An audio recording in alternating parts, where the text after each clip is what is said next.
Hey there, role players. Rhaegar here for another video.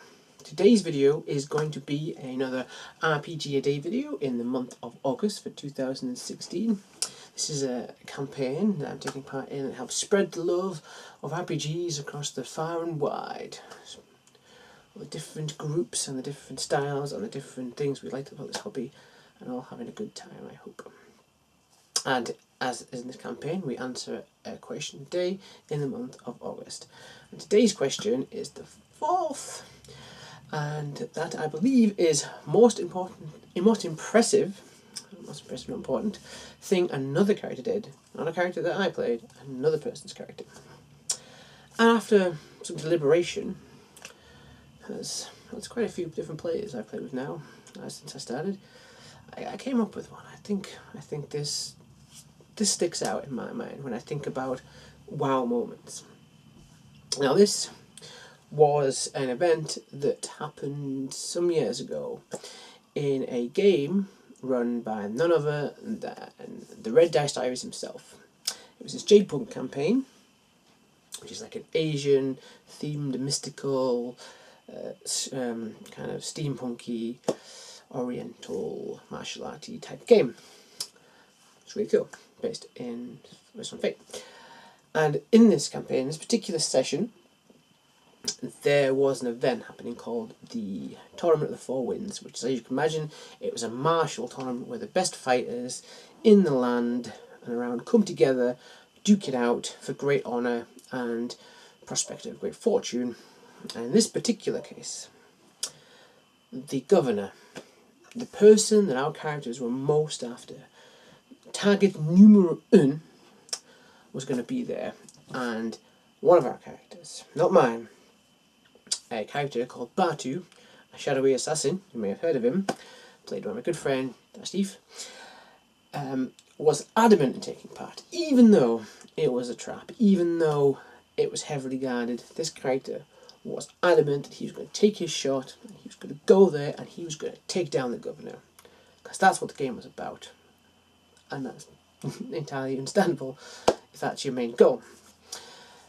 Now, my character also went to the tournament, mainly, as it turned out to be quite ironically, went there to try and stop him from getting himself hurt, that he was walking into a trap, and went there to sort of take part, to get him out of the tournament, and then he'd go home and think of a more less crazy plan. But that's not how things worked out. In fact, no. One of the things I love about this particular session is it highlighted our two characters really well. In that the Yoshida was driven by the idea of trying to do the right thing and help his fellow Jiang Hu, if I'm saying that right, in not getting himself killed, but still believed in the mission. But he was willing that it's not worth throwing a life away to get there, and was willing to try and stop his friend. However, Batu was determined with a capital D, to get this done, to succeed and especially finish the campaign if that had gone down, because taking the government down was our sort of massive objective. And so we had both ended up in this tournament. We both went in under aliases, wearing masks to obviously hide our faces because we weren't criminals at this point. And as we got through the tournament, it showed our different skill sets, which is one of the things I really love about that session, is it showed what was cool about our characters before we actually ended up having to fight each other. There's a bit of PvP in this session, guys, PvP. Woo.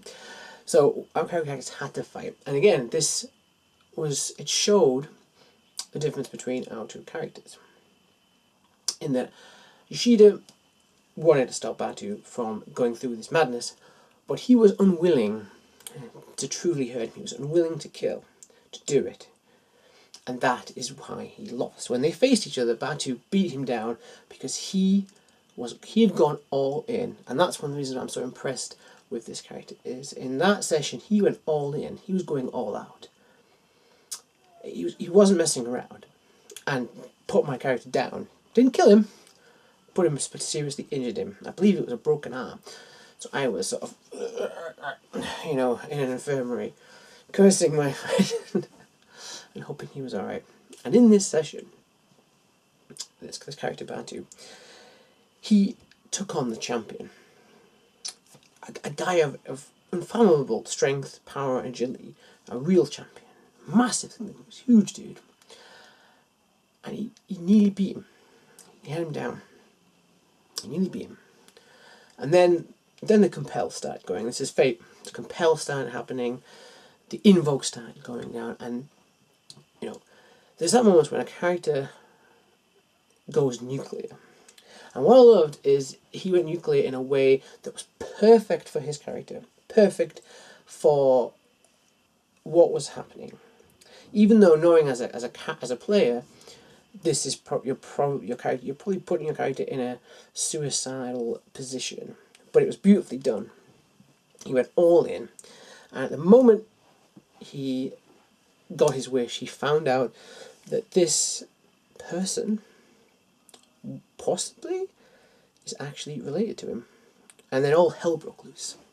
No, sorry.